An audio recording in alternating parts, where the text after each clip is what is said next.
Greetings, dear ones. I'm Kryon of Magnetic Service. We've spoken of this before. You notice that my partner is ready to go. He doesn't take cleansing breaths. He doesn't prepare himself corporally to have this, which is an unusual altered state for a human being, to step aside and allow a purity to come through the pineal, the portal to the other side, and not prepare for it? And there would be some who would look at it and say, it's proof he's not channeling. And they don't understand. And we've spoken of it so many times, and those who have listened, they already know what I'm going to say. That the human being has the right within their magnificence to meld with spirit to such a degree that you don't turn it on and off anymore. You don't meditate and you turn it on and you turn it off. You're meditating when you're doing the laundry, and you're meditating while you're driving your car. Because it's intrinsically part of you. It's instinctual that the peace of God in you would be alive and well 24/7. And that's the invitation. It always has been. And we invited my partner to meld with us some years ago, and he did. And we pop in and out of his channeling, and some of you know it. His lecturing is my channeling. Sometimes. The energy shifts. And so that explains why when he sits in the chair, there is no reason to adjust. He's already there. And so what I want to present today is different than yesterday. And so I want you to relax, my partner, for there are no lists, and there's no minutia, and there's no new academic information that sometimes is difficult to translate. It's going to be a summary of sorts, and yet not a summary of sorts. I want you to hear something from us. And what is us? What are you hearing right now? It is a consciousness that is supposed to be that from the other side of the veil, and yet we have told you that God does not have a mind. Humanity tends to take that which is God and humanize it. Humanity thinks about what would the mind of God say or do and be, as though God thinks like humanity. I can't tell you how God thinks, because there is no synapse, dear ones. I want to give you information about you and about us. It's hard to even title this channel. And so I'll wait. There is no mind of God. There is only love. God is love. If you could imagine not an emotion, but a thickness of being, of reality that was multidimensional, which means it was unseeable, where you could actually measure the vibration of light and hear it in the air, where the sonorities of it would ring in your multidimensional ears, which you don't really have when you're on the other side of the veil, and it imbues you as part of the universe, and you don't float, and you don't have a situation where you are any place. You just are. You share the very fabric of the actual atomic structure of all that is. And yet you have a name. And your soul represents a piece and a part of that which is God. The piece and the part that can exist in 3D. But you don't know who God is. No, really. And so that which is all that is wants to talk to you about you.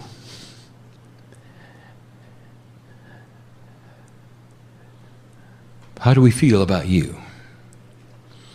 I only can give you your perspective based upon your type of thinking, based upon the emotions that you have, the highest of which are compassion and love.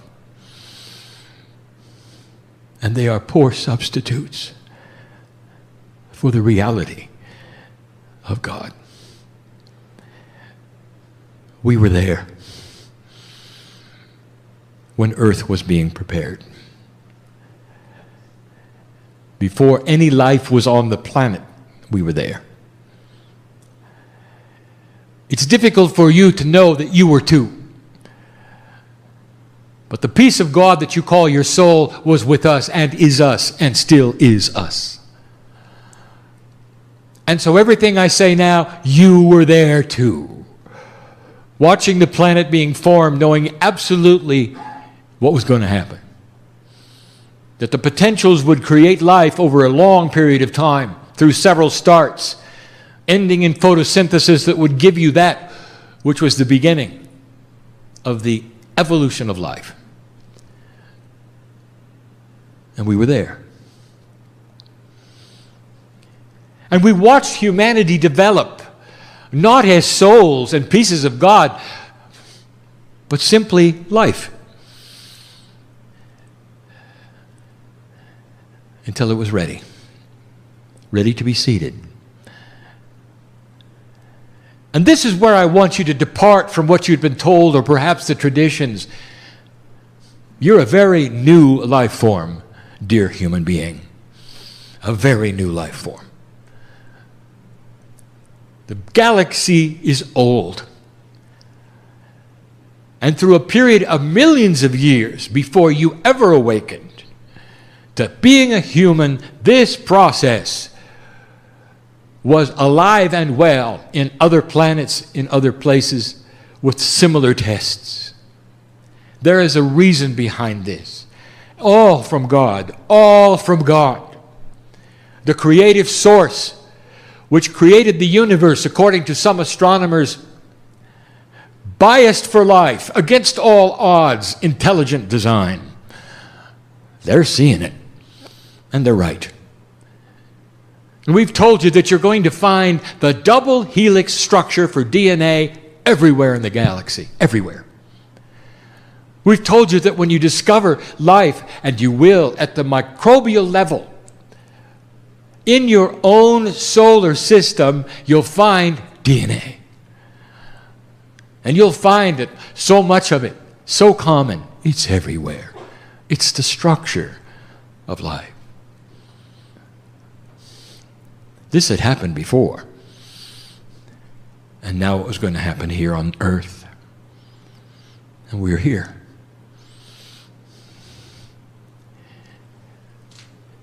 When the creative story occurred, and it's important for you to understand, the creative story is that when the earth was treated with a beautiful scenario of spiritual choice and duality was given to humanity. You were simply life, precious life, before that, but you didn't have a soul. And the timing of it was very recent. 100, 200,000 years done very, very slowly. It corresponds with the creation stories of so many organized spiritual groups. It doesn't mean you have to believe that you came from the stars. It's good enough if you believe that you're part of God and that the creation was part of God and that it was appropriate and beautiful and you were given for the first time spiritual choice. The duality was born. And you can call it whatever you want to. You can call it dark and light and good and bad and evil. It's duality. It's just energy. Free choice to find what is inside that was implanted as God or not. Part of the test of the planet. Not of the test of the human being, the test of energy on the planet. There is a reason for all of this. and the seeds that you have inside given to you beautifully in what has even been called the Garden of Eden, which is the metaphor for earth, speak of the magnificence of the Creator inside, and therefore you're born with it that way. And you have the duality so that you can choose what you're going to do with it, or whether you're going to find it. And then we start to get technical, and we talk about the fairness of the test. Your DNA is designed for 100% efficiency, and only the masters had it. In order for it to be a fair test, you'd have to design what degree of efficiency would occur. And so it started at about 50. But in the DNA were all of the attributes for activating 100. So you don't get activated DNA from the sky, you get it from inside through a process which then creates the instructions to be given to your DNA that will allow it to operate better. In other words, you're born with the full package. But the energy of the planet that you have created gives you the efficiency factor. And it started. As Lemurians, at 50% or more, you were doing a lot more than you are now at 30. And humanity started the test. And it balanced itself, and it went up and it went down. Finally, it was in the 20s. You went through 4 decision points, and you didn't graduate in any of them. That was your choice. Gaia cooperated with pandemics in some of them, plagues in others, and you had to start over. That's a free choice. This was the 5th one, dear one. Who is an old soul? The ones in the room who have awakened and recognized there's more than they've been told. That their intuition gives them some cues, perhaps, not just that the age is changing or the energy is changing, but maybe they are changing. And it's happening all over the world. Who is an old soul? You could define an old soul, if you want to, as a certain number of lifetimes on the planet. And we're not going to become academic like that. We're just going to say it's the ones who have been here a long time. And so when you awaken, you've been both genders. You've gone through the things that awakened souls go through. You've come into the planet perhaps with a lack of self-worth because of it. We know who you are. And I want to tell you something about coming and going. I want to tell you that through all of this process and all of these years, and what you did with duality, all of it, we were there. And there's never been a time where God the Creator has turned its back on any human. Do you hear me? Or any race, or any city, or any town, or any group, any more than you would with your children. Ever. And yet, in order to manufacture certain kinds of energies, there will be those who would tell you, well, God is judgmental. God has the mind of a human. God gets disappointed and angry, and that's not love. That's not unconditional love. We're with you as the creative source of the universe, not as a tiny deity that gets angry or judgmental or would put you into a place where you would suffer. Do you hear that? We're with you. We're with you. And for all of those lifetimes, no matter what you did with your DNA, no matter what efficiency you decided to have it, we're with you. As I said this morning, it's almost like we were hoping that there'd come a time when you discover that spiritual point, and old souls did. You couldn't help it. After hundreds of lifetimes, you would awaken and you'd know there was more than what you'd experienced. And you started to push the envelope of consciousness. And some of you were then the gurus and the shamans, the healers of the day, and the ones that were branded unusual or even witch-like. You awakened. Oh, we were there. Now let me give you an insight of what you would call the mind of God, dear ones. Because there's a whole lot of covenant going for the old soul. And what you would call death would occur, which is simply a transition of energy. And through a process, you would end up again as part of that beautiful collective which is the universe, where I can't explain who you are, because there is no place, there really is no who. We are one, and yet you're individual. What a beautiful system this is. And we've told you there's a party for you, and there is. It's a God party. We can't tell you about it. And you start to hear the music again. And it fills every part of the multidimensional love that you are. And it sings to you all the time. It is the song of God. It is done in light, and you resound with it, and you carry it with you. It's difficult to explain. But in the process of your coming and going, there is dialogue. We talk about synchronicity. We talk about life lessons. Some of you call them contracts, and they're not. A contract would indicate that you sign up, never changes, you got to go through something, no matter how hard it is. It doesn't give any credibility for anything moving or changing. How human. You never realize that everything is changeable. Everything. And that's the beauty of your power.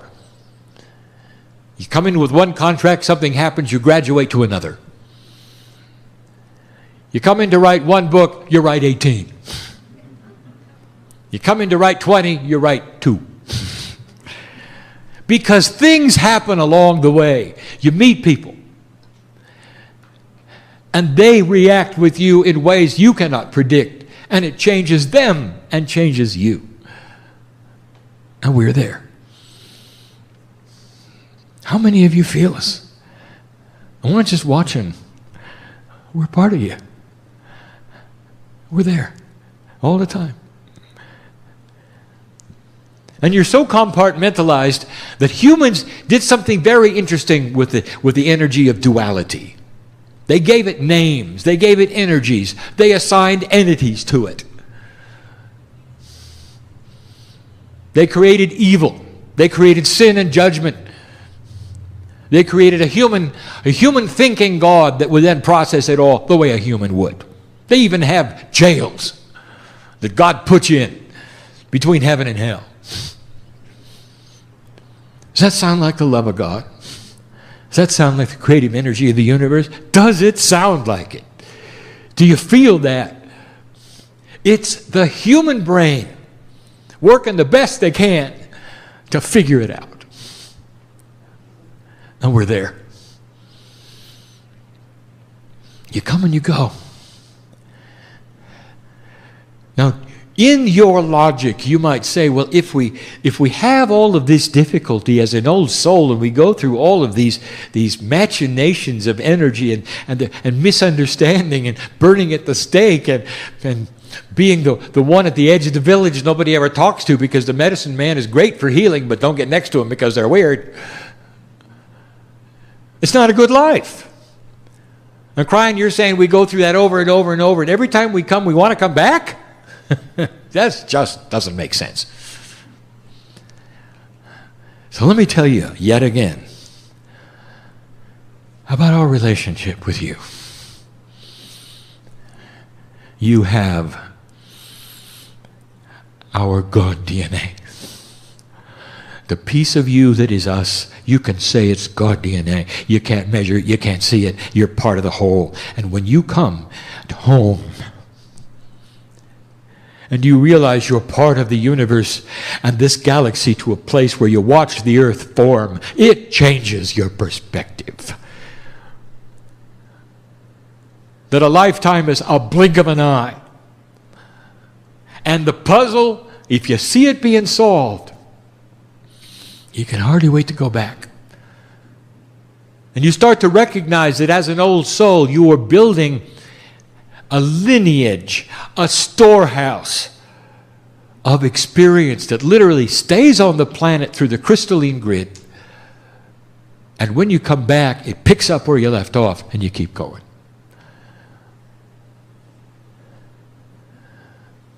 Avatars for the planet Earth. You become. And every time you come in, that which is Gaia recognizes you, greets you in the cave of creation in a way that I cannot even explain. It's not with the mind of God. It's with love. The purest love you can imagine. It's not even an emotion. Mother, what is the feeling when you look into the eyes of your child on your chest for the first time in their life? What is the feeling? Is it emotion? Or is it a way of life? And the answer is it's a way of life. It cannot be measured. And that's just a tiny bit of who we are. We're always there. We're with you now as you sit in the chair listening to this message, and some of you are realizing this is real. It's not a man in the chair pretending. Because we want to somehow transmit to you how we feel about you. And we can only do it in your terms. And the best thing we can say is we are there all the time. We're there watching when you sleep. We're there watching when you cry and when you laugh. When you're in trouble and when you're with fear, it just doesn't change. We're just always there. The soup of God is absolute. It's there now. We know who's watching and who's in the room and the puzzles they have and the complexities they have and the worries and the fears. How long will they last? What's going on? Why are they uncomfortable? And we're here. It's so interesting for us to watch you turn around and come back into the planet. So many times we spoke about this attribute, the wind of birth. That's our expression of when you come into the planet and you take your first breath. And your soul fills up and your Akash starts to work and all the things. Your DNA takes the measurement of where it's supposed to be depending upon where Gaia has established it through human consciousness. And you continue. And we've said it before, every woman in the room has experienced battle and every man in the room has given birth. And there's so much human experience here. And how do we feel about that? Remember your family. We're not just talking about the corporeal humanity that is here. Do you understand or not that if you're doing it this time around on this planet, you probably did it before on another? Are you aware of that? Do you know that this is what you do? And you didn't look a whole lot different then either. Because DNA is DNA. It forms symmetry and does its job depending upon the gravitational aspects of the planet. Your seed spiritual DNA came from the seven sisters, and we've told you this, you don't have to believe it. It's a cluster of more than 9 stars. They look like they're close together. From Earth, they're not.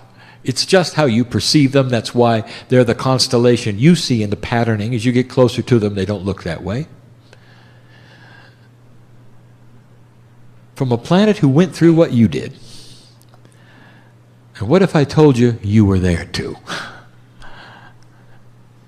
How does it make you feel to know that you haven't always been a human? And to some, they'll say, well, it's time to turn off the channel because now you crossed the line.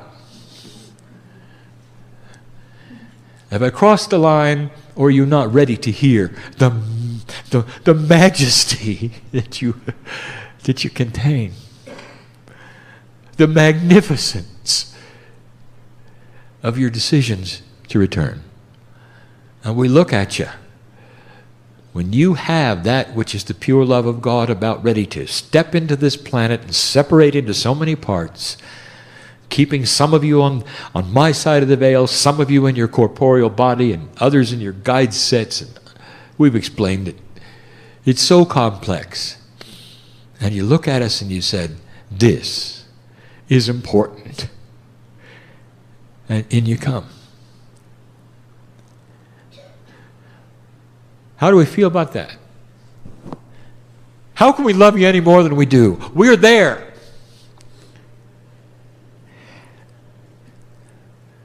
Some of you willingly, for the lesson that you need to teach others to kick them into a place where they will examine themselves, will come in and die as children. How about that?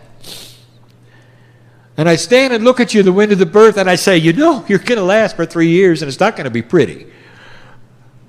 Because you're going to catch a disease and you're going to die in their arms. And you look and you say, and that is magnificent. Because what they will get out of it is that God will be seen in their hearts. And that although it's a tragedy for humanity, for the first time they will awaken, and from then on, they will have that spiritual attribute. And it's worth it.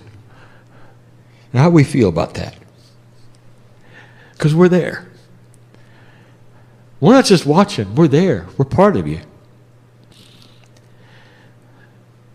How can I go further? I want to tell you, humanity, and anyone who's listening, we are so close to you.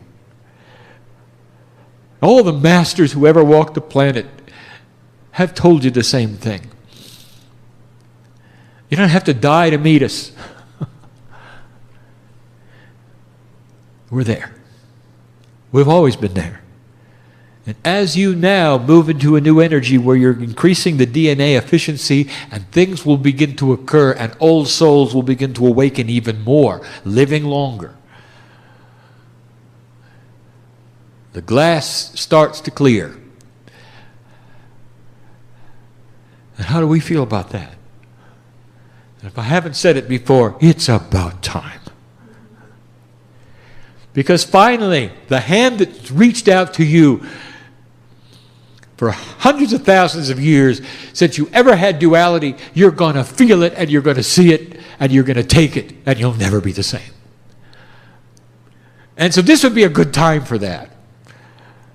To awaken to the reality, perhaps, that we are there. That we've always been there. That the mind of God is not the mind of a human being. It's the consciousness of love. In an unconditional passion that will always be awake, watching and loving. Because we're always there. That's the message of the day. It's not filled with a lot of new attributes or lists or things to remember. I just want you to leave with just one attribute. We're there.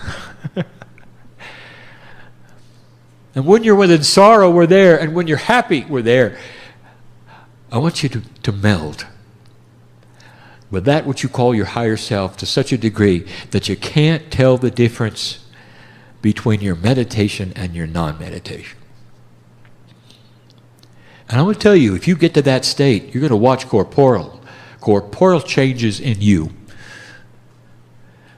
Things that you didn't expect, including remissions of things. I know who's here. I know what some of you are facing. Family, because we're with you. We're here.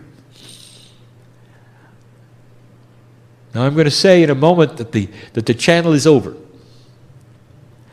And the human being's tendency is to compartmentalize everything, and you're going to look at your watches and your clocks, and you're going to make your plans, and you're going to walk out of the room.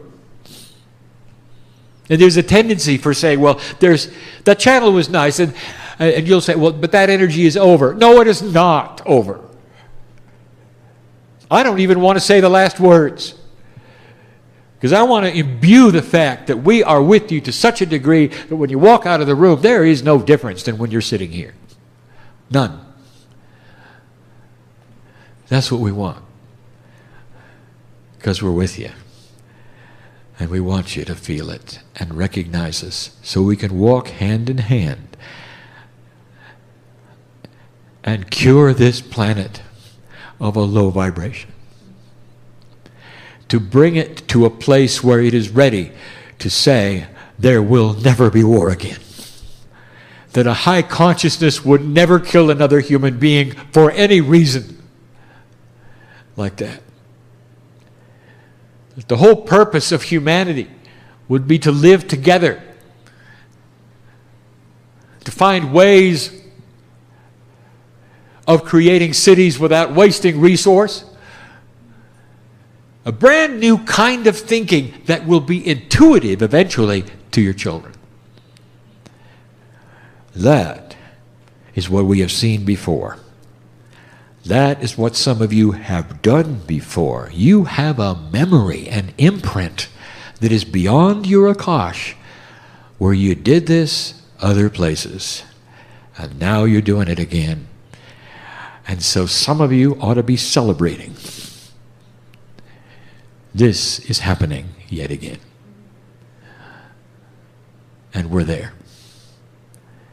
This is the message of the day. It's the message of the year. It's the message for the rest of your life. And the one after that. And the one after that. And so it is.